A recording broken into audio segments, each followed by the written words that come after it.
Welcome to Rising Tide Startups, where today's most exciting solopreneurs share their startup stories. They also deliver tangible strategies that they would implement personally if starting their business over today.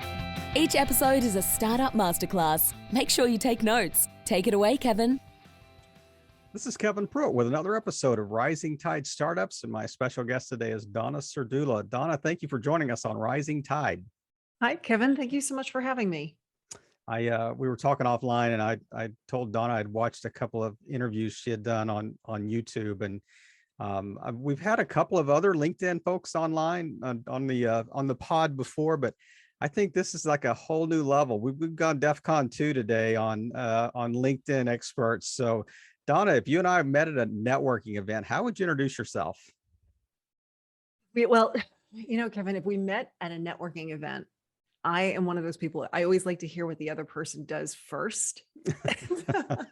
That way I can cater, my introduction to them. That's always my little wise secret there.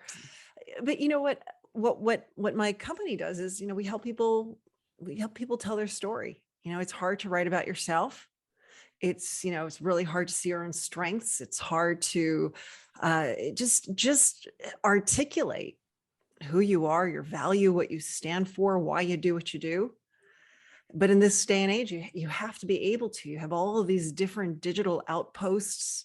You have so many areas where you can tell people about yourself, if not even just at a networking event, but just through social media and the internet and all of that good stuff. It's hard to do, so we do it for you. But is that specifically related just to LinkedIn, or is it more broadly than that? We started, it was just LinkedIn. That was our bread and butter. That was what we were known for.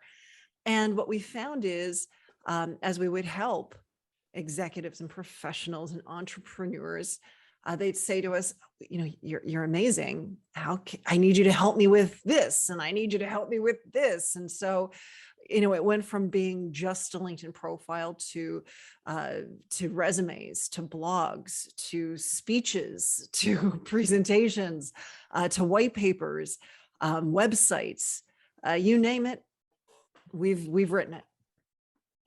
That's a broad category. I'm trying to think of what's the perfect intersection. Is it branding? Is it marketing? Is it identity? Is it, it is funny, isn't it? I like to call it, I call it professional branding. I think that's actually very accurate in what you described. And I think I saw somewhere where you started this, maybe you went on your own after 10 years in another agency approximately. Is that fair? No, I think at that point I was probably 15 years into my career. I think so. I can't do math, so I'll just go with that. So what was that progression? Walk us through that. So take us back, a few years and say, okay, I was working for this company. I was doing this kind of this line, and it kind of led to me stepping out on my own. Yeah, I started my business in 2009. Prior to that, I was in first, I worked as a sales rep. I worked as like a trainer, a sales rep. And then from there, I went into like a more corporate type of position. I started up the company was like, we need you to start this customer care department. And then it was, we need someone to create a CRM, and like wherever there was a project, they would just sort of put me, and I would just create whatever they needed. In 2006, it was actually 2005, I got on LinkedIn for the very first time. Mm-hmm. And I did what everyone else did. I just copied and pasted my resume and said, oh, this seems like the most useless tool out there. And I suddenly found myself getting a new job, new position. And this time I was in a really dog eat dog, high pressured sales environment. I didn't even realize what I had signed up for when I joined this company. I was so blind. I now cringe at my how naive I was. But I had basically signed up to be a reseller for AutoCAD software. And what that means is I was selling the exact same product, this exact same service and product as my competitors. And it was a new territory. So all of the other competitors were absolutely entrenched. And here I am, I've got to create this territory and sell into this pre-existing, area. And it was so hard because I'm selling exactly the same thing. Like, how do you differentiate yourself? How can I get people to switch? What's a value add here? Yeah. Yeah, when it's exactly the same. I'll buy you a bigger steak and we'll have a nicer dinner. But other than that, it's the same thing. So it was very much the same thing. But then I realized that I was the differentiator. People wanted to do business with me and with, we did have other things but it took a while. It wasn't easy. But during this time, I was cold calling. I'm trying to get myself into these offices. And I found that LinkedIn was this amazing tool. Like, it allowed me to see into companies and see who these people were. And ultimately, that was when I had my epiphany, which was, oh my goodness, I'm looking at people, I'm checking out their LinkedIn profile, and it's always terrible. Like, it never tells me what I want to see. And at that time, I realized that, guess what? People were looking at me and they were seeing the exact same, like, not trying, no effort. And I realized, wait, people want to know who I am. They want to know who's coming into their office. They want to know who's been calling them and trying to get them to switch. And as soon as I put effort into my profile and I really started to think in terms of, wait, people are looking for someone like me. How about if I try to intersect with them through the keywords that they use? That was the game changer. It was just a game changer for me. It was a game changer for the business. Things started to really change. And then it was in 2009 that I said, I want to do this for a living. I want to have my own business. I want to help other people embrace technology and the internet and social media, but even more specifically, LinkedIn. And I started my business. And the rest is history. So was there a point that you got in your I guess your corporate life that you decided, hey, this has got to transition, or was it an involuntary transition where you kind of stepped into the new role, or were they overlapped? I mean, I think people are really interested in that transition point because they're worried about, I'm walking away from health insurance, I'm walking away from a salary, I'm going out on my own. Oh yeah, it's scary. That little segue there in life. I had always wanted to have my own business. My father was in sales. He was a pure commission sales rep. And I saw through him a little bit of what it means to have that level of freedom. As long as he made the quota, they left him alone. Right. And there was something very, very attractive to me about that. And I really wanted I wanted so badly to have my own business, but I could not figure out what I could offer. I truly did not think I really didn't think I had any marketable skill. And I couldn't figure out what I could bring. And it's funny because in my, not just as a side gig, but just what I loved designing websites. I loved blogging. I loved helping people with computers. Like, people would say, oh, Donna, can you come over and help my mom understand how the heck to use email? And I was doing what I do today, but at like a different scale, but nothing has really changed. Even then, I was writing instructions and showing people through video how to do certain things. I mean, it was always there. I was always doing it, but I was doing it for other people. I was doing it as a favor. I was doing it as part of my job. And it came so easily to me that I didn't see it as a strength. I just assumed everyone had this ability. Right. But it was when I went to work for Microdesk selling the Autodesk software that I was very much, put into this territory, and, I started to interact with a lot of business owners, a lot of entrepreneurs, and I began to see that, wait, these people need this help and no one is helping them. I could do it. I was lucky. I was single. I had no kids. I had a condo, but I didn't have huge expenses. Mm-hmm. And, I had saved enough of a nest egg that I was able to start the business. And I'm going to tell you, I didn't make any money that first year. I mean, I was basically living off of my savings. The second year, it got a little bit better. By the third year, it was great. And that was, 2012 is when I brought on my first 2 writers. I now have over 20 writers with me. Yeah, you needed that almost a 3-year runway, to really kind of hit that tipping point. And it's interesting that were you doing some of this? Like, I mean, I can picture in my mind, you sitting there selling this AutoCAD software to a business, an architectural firm or engineering firm or whatever, and you're going, oh, by the way, I looked at your LinkedIn profile and it looks terrible. If you would change, if you'd add some keywords here and you'd rewrite that a little bit, I think you would have, your presence online would really, really improve. Yeah. Were you doing that kind of ad hoc before you actually started doing it professionally?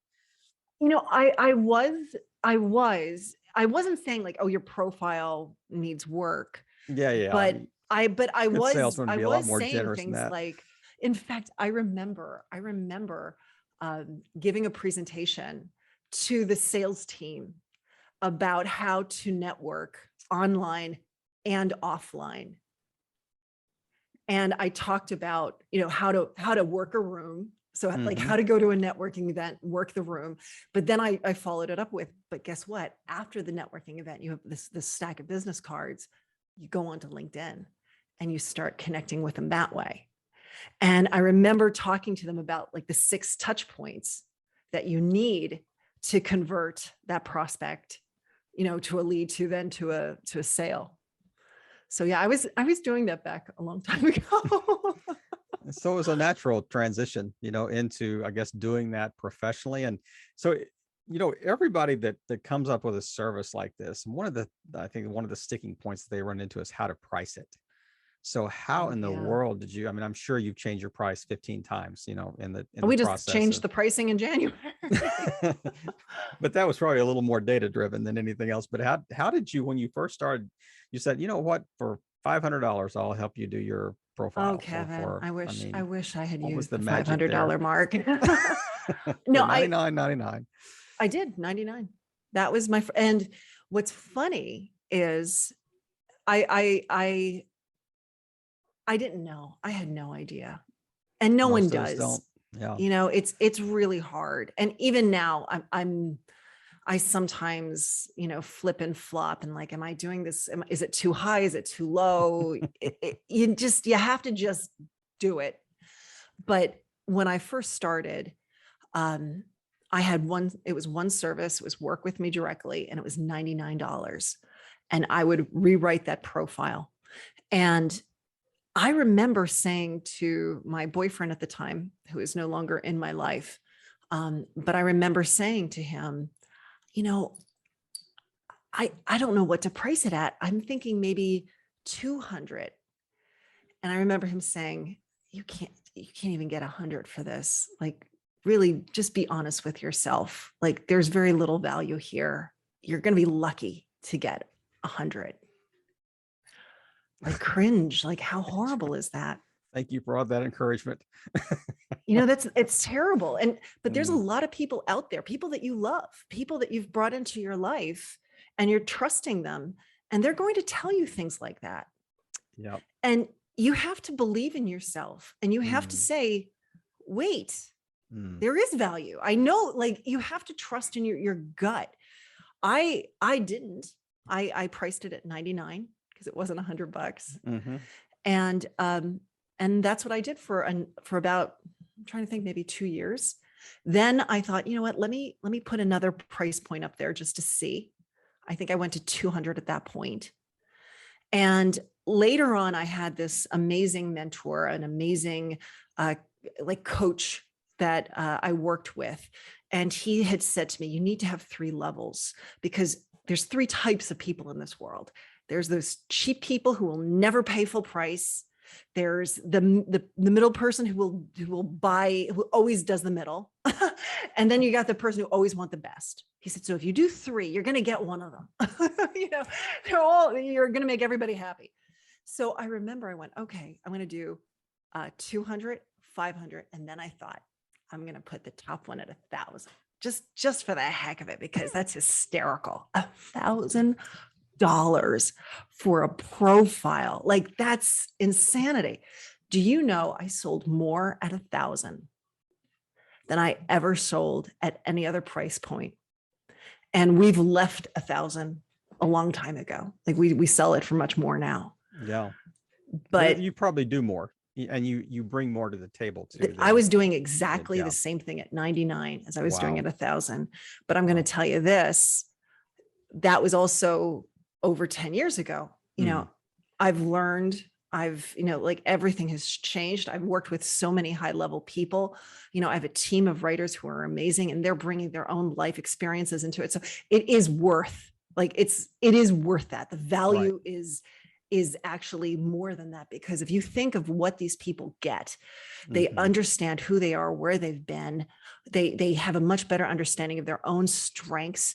They can now articulate their story. They're putting themselves out there in a manner where they're colliding with searches. They're getting knocks on the door from recruiters, from hiring managers. They're switching jobs. They're earning. I mean, it's not unheard of for my phone to ring and a client says, I'm making 100 grand more than I did because of what you did. Yeah. They're going to happily pay that $2,000 or $5,000 or whatever that magic package is now. And it's, I am curious. There's a theory that out there that says, you price it too low, people will value it at that. And when they look at something that, it may be the same service at 99 versus 999, they're thinking, well, obviously the 999's got to be better. And it, it may be the exact same thing, but you're, like you said, you priced it 1,000 and you started selling on, virtually at that level versus, the other levels you're offering. And so what do you think? At the same time, I think when you're not in, when I first started, it was just me. And then once you start to bring on a team and you start to, then you start to get overhead. Right. But you also start to realize, what's out there and who, it's not easy to find good writers. Yeah. I mean, true. You can walk down the street, there's a rock, you can turn the rock over, there's a writer, but they're not a good writer. Right. They're the $99 writer, not the $9.99 writer, for sure. Yeah.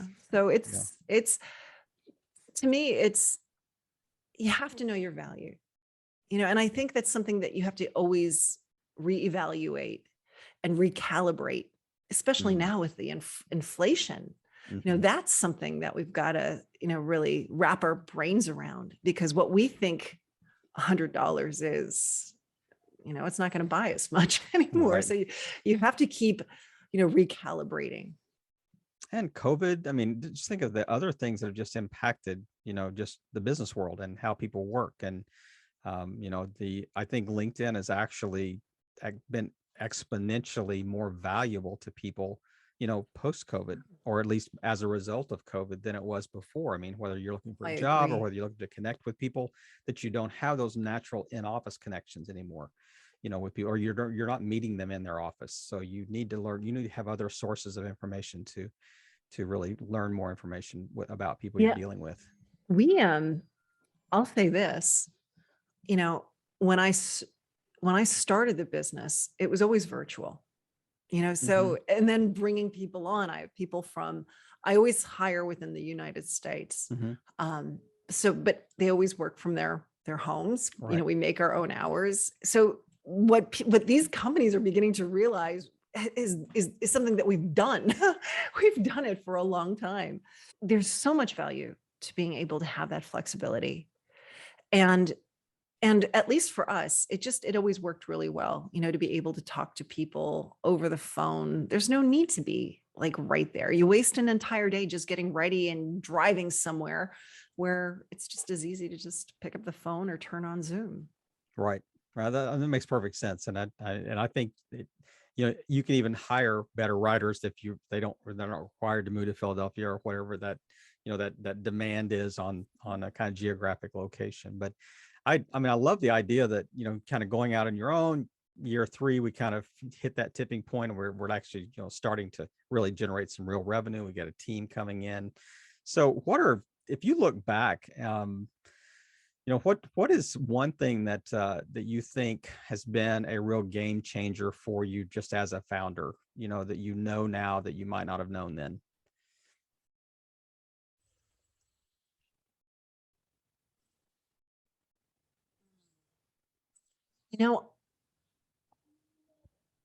One, I think what I really learned is there is a need for that objective third party to work with professionals and to give them a much better understanding of themselves and how to present themselves. And it's something I think we see and we don't realize, that how you present yourself, the stories that you tell, the way you think about yourself, but also the way you tell other people to think about you makes it's huge. And if you can truly tap into that brand and that story and take control of it, you can take control of your career and your trajectory. But it's something that you can't do it alone, or at least very rarely can you do it alone. And if you look at those people who are at the higher tier, at the, they're not doing it. They've never done it themselves. Right. They've hired the best, they've outsourced it, and they've reaped the rewards, because it's truly an investment. It's not an expense. But at the same time, it pays dividends for sure. Oh, it's crazy. I mean, it's really the interest on yourself is the best interest of them all. But it's not easy to find the right partner. And I think if, the one thing I think I would do differently now is I was a little bit more transactional in the beginning of the business. It was like, let's just write as many as we could. And now it's more, for me, it's let's make relationships. And the people that we work with, I want to work with them for the rest of their career. And I want to work with their kids, and I want to work with their brothers and sisters and, their colleagues. It's like, I want to make sure that we're creating a relationship that, it builds not only them, but their close circle as well. I've done this for 4 years, and I think the most successful guests we've had on the podcast have said that over and over and over again: relational over transactional. I mean, they've said it a multitude of different ways, but how often I have heard that. I mean, it sometimes it takes a long time to sink into this old brain, but I mean, that is so consistently true. That is a truth nugget. It's so consistent. Yeah. Porter Gale says your net worth is your net worth. Right. I just totally bungled it. It's just, work is your net worth. And it's something that we're not really taught. I mean, people tell us that, but I don't think people, especially young professionals, and you know what, Kevin, I might even say those who are just in corporate and they're just sort of working their job, and they don't have really necessarily a career vision. It's more like their vision is the paycheck. Right. The weekend. Yeah. But, if you want to be one of those people that, you have that career vision, you do need to really think in terms of, okay, who have I met, and how can I give them value? How can I educate? How can I connect them with the people that they need? Like, how can I be assistance of assistance? Right.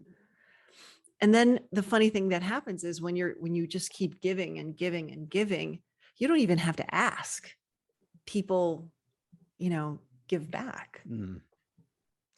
Well, I mean, obviously that's the case. I mean, of the way you've done your business, because if you have, repetitive, retained clientele, if you have referrals, all those things you mentioned, I love that, you're talking, I want to work with you for a long time. I want to work with your brothers and your sisters and your kids. I want to work with your colleagues, the people you manage. I want to, the next level down, your mid-level managers or whatever. So they can kind of grow, their own brand and identity, business identity. But The one thing that I love is when we work on someone's profile and then they say, you need to come in and do my entire leadership team.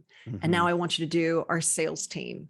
And now I want you to do our data architect team, because we're having a hard time recruiting people for that. yeah, And it went from being this, one-off type of, for the individual, to let's really look and brand a company at the employee level, because they're your number one assets. there is no doubt about it. I mentioned earlier, we were going to DEF CON 2 here in LinkedIn land, but, and I know you mentioned, other services for sure that, you provide in your portfolio, but as we wrap up today, I'd like to just steal a couple of freebies here from you that, for our audience that, we mentioned, before we hit recording, that if you can just think of one or two key things that you think would really help, our listeners, as they utilize LinkedIn as a tool to be more relational over transactional, and how they conduct their business, what would those one or two things be? The first thing I would say is, if you are in that situation where you're making connections, you're meeting with people, chances are people are landing on your LinkedIn profile.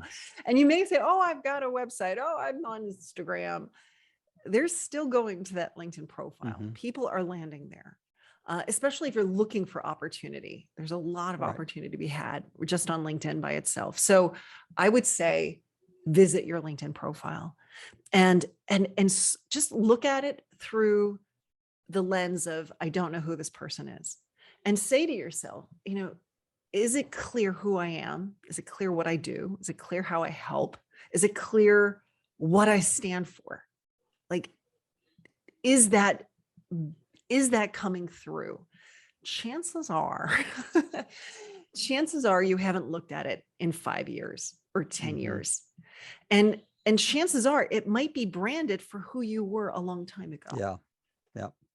So my first tip would be, it's time to look at it and really say to yourself, is this profile something from the past, or is it pointed and aligned to my future? And then you need to work through getting it to where it needs to be. Now, what I will say is this: there's so many areas. No one recognizes the breadth and the depth of the LinkedIn profile. There is a background graphic, there's a profile picture, there's the headline, there's the featured section, there's the contact information, there's the experiences, there's the volunteer experiences, there's the projects, there's the patents, there's the certifications, there's the courses, there's the skills. I could keep going. It's vast. So you're not going to get this done in 5 minutes, guys. Okay. No, yeah, it is certainly in depth. There's a lot of depth to this. But definitely look at the top. And the one area that I think is more important than all others is the headline. And the reason why the headline is so important is it's not just relegated to the profile. The headline follows you on LinkedIn. So if you post, it's your picture, it's your name, it's your headline. If someone is searching for someone like you and you're in the search results, the search result consists of your picture, your name, your headline. What about comments? Say that again. Like oh, comments? Yeah, that too. Yeah. Wow. It's always there. Picture, name, headline. Now the headline gets truncated a little bit, Right, a little right. collapsed, but it's there. It's there. If you recommend someone on LinkedIn, if you message someone on LinkedIn, if you go to connect with someone on LinkedIn, it's always there, Kevin. It's always there. And here is your chance, 220 characters, to get a person to go, ooh, this is someone that I want to learn more about. Ooh, this is someone that can help me.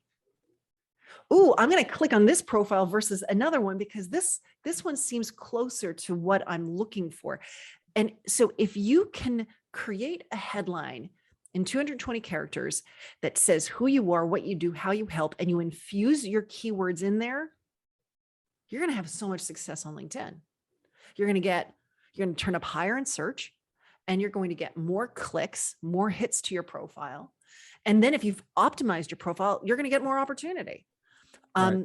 So then how do you do it? 220 characters. You've already told me the recipe, but how do I do it? If you visit my website, if you go to linkedin-makeover.com, you go to free tools. I've got a LinkedIn headline generator. It's an app. I had a developer do it for me. And it's almost like the old game Mad Libs. Did you ever play Mad Libs when you were a kid? I don't think so, but that does sound familiar. They were like little books, and it would be a story. And you'd say, okay, give me a noun, give me a verb, and then you'd write it in, and then you'd tell the story. And it always was kind of cute and funny and silly. This is similar. It's not funny, but basically I ask for certain bits of information and you enter it in, and then you hit generate at the bottom, and it spits out a 220 character keyword infused headline. You can copy it and paste it right in. And the other tool is, from what I remember, maybe another interview, is like it changes the format of the text potentially. Oh yeah. That's another one that is really, really fun. And what it does is, people ask me all the time, they're like, Donna, I need to format the text on my LinkedIn profile. Like I want to put some bullets in, and I want to bold, and I want to italicize. You can't do it. You can't do any of that, not natively. So what I did is I created it's basically like faux text. So it looks at like all of the Unicode symbols that are out there, and it maps the symbols that look like bolded text. And it maps it with italics. So you type in like speaking engagements, find like a header, whatever you want it to say. And it's not really speaking engagements. It just looks like speaking engagements. So, but it's bold, and you copy it, paste it into your profile. It looks bold. But then again, like the one thing I have to say is it's good for little highlights, like little headers. You don't want to do a lot because it's not searchable. Right. And if someone is, and if someone's using like a screen reader, they're getting a lot of gobbledygook. Yeah. Yeah. I think a lot of people's profile looks like a lot of gobbledygook, if they haven't worked on it. There was another cheat code that I think I remember. You said if you actually use your phone, you get a few more characters in your profile than if you do it on the laptop. Is that still true? I don't know if that's still true. That was true for quite some time. If you accessed the mobile app and you went into the headline, you could get more than 220 characters. But honestly, people aren't going to read it. Yeah, it kind of defeats the purpose. And also it always gets truncated. It gets cut off. Yeah. To me, you want to play nice in Stick in the LinkedIn sandbox. It didn't Shakespeare say, or sorry, Mark Twain said, I was going to write you a short letter, but I didn't have time, so I wrote you a long letter instead. So it's this whole idea of being concise and thorough in writing, but keep it brief but so clear. True. Yeah, well, it's really interesting, and I really appreciate, Donna, you taking time just to share with our audience today, and it'll be interesting to kind of watch the progression of your company. Remind us of the name. Well, the name of my company is Vision Board Media. The website, however, is linkedin-makeover.com. we will make sure that that is in the show notes, and I'll try to remember to put a link to the tools in there as well. Maybe they're as a unique, link for them. If not, they can find that on the website. Yeah, And just click on free tools. I've got a slew of other ones as well. There's we have a library of background images that you can grab for your profile, and a whole bunch of bullets, of like little squares and stars that you can copy and paste. There's a slew of things on there. Well, that is very generous of you to provide those resources to not only our listeners, but anybody that would come to your website. And Donna, thank you again just for taking time to share your story, share your background, and really share your expertise in not only LinkedIn, but just kind of the content branded, space that is so important today, as we move more and more online, but really just doing everything you're doing and playing your part in helping all boats rise in a rising tide. Donna, have a great weekend. Thank you so much, Kevin. You too. Another episode in the books. We hope you heard some great takeaways. Don't forget to subscribe and leave a 5-star review on iTunes and YouTube. As always, thanks for listening to Rising Tide.